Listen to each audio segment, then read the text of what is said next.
সাংবাদিক ভাই ও বোনেরা, আসসালামু আলাইকুম। বাংলাদেশ টেলিযোগাযোগ নিয়ন্ত্রণ কমিশন বিটিআরসি সাম্প্রতিক draft telecom network licensing reform policy 2025 উদ্যোগে বিষয়টি বাংলাদেশ জাতীয় দল বিএনপির দৃষ্টিগোচর হয়েছে।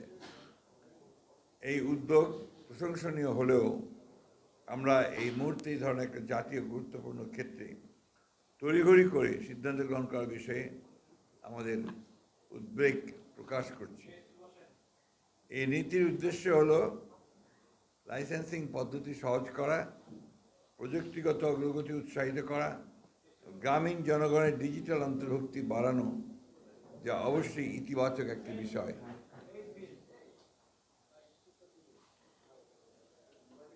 তবে খসড়া নীতিমালাটি বিশ্লেষণ করে দেখা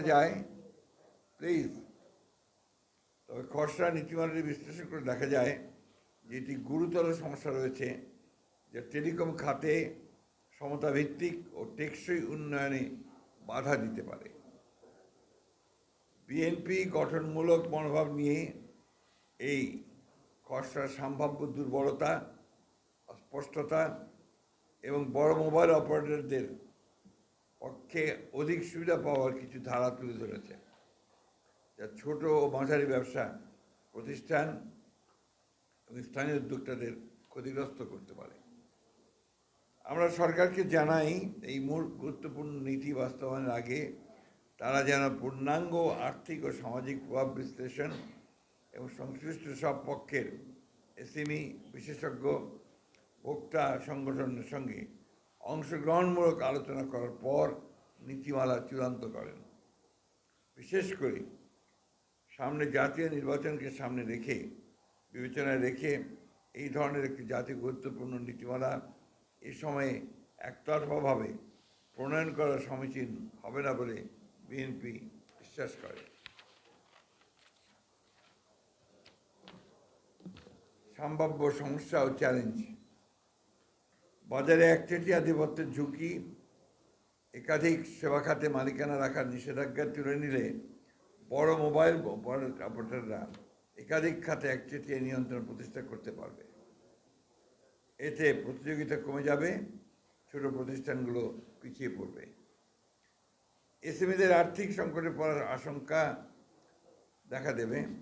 ডিরেগুলেশনের নিয়ন্ত্রণ শিথিল পরে এসএমই, বিশেষ করে স্থানীয় আইএসপি বা ছোট টেলিকম অপারেটরদের সম্পদ ও দায়বদ্ধতা নিয়ে সুস্পষ্ট দিক নির্দেশনা না থাকায় তারা বড় ধরনের আর্থিক সংকটে পড়তে পারে।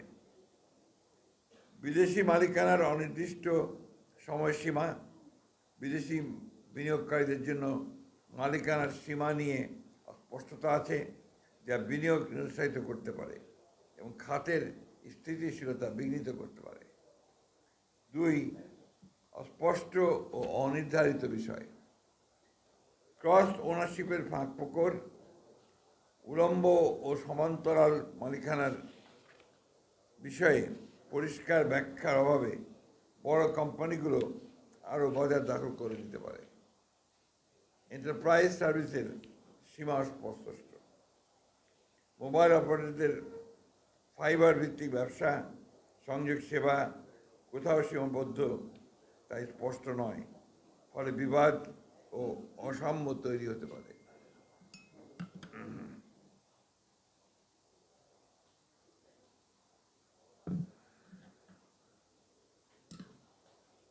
নতুন প্রযুক্তির বিষয়ে স্পষ্টতা নেই। স্যাটেলাইট ব্রডব্যান্ড বা নতুন ডিজিটাল সেবা নিয়ে নীতিতে কোনো সুস্পষ্ট দিক নির্দেশনা নেই, যা বিনিয়োগকারীদের বিভ্রান্ত করতে পারে। 3. বড় মোবাইল অপারেটরদের প্রতি পক্ষপাত। একক লাইসেন্সের বাধা এসএমইর জন্যে আইএসপি লাইসেন্স একীভূত করার ফলে বড় প্রতিষ্ঠানগুলো সুবিধা পাবে। এএনএসপি লাইসেন্সে স্পেকট্রামের উপর নির্ভরতা বড় কোম্পানিগুলোকে এগিয়ে রাখবে। ফিক্সড টেলিকম লাইসেন্স করা থাকলেও সারা দেশে সেবা দিতে হবে, উচ্চমান বজায় রাখতে হবে, যে এসএমইদের জন্য চ্যালেঞ্জ হয়ে দাঁড়াবে। বড় কোম্পানির অবকাঠামো আধিপত্য: বড় মোবাইল কোম্পানিকে এন্টারপ্রাইজ ব্রডব্যান্ড বাজারে প্রবেশ করতে দিলে ছোট কোম্পানিগুলো প্রতিযোগিতায় পিছিয়ে পড়বে।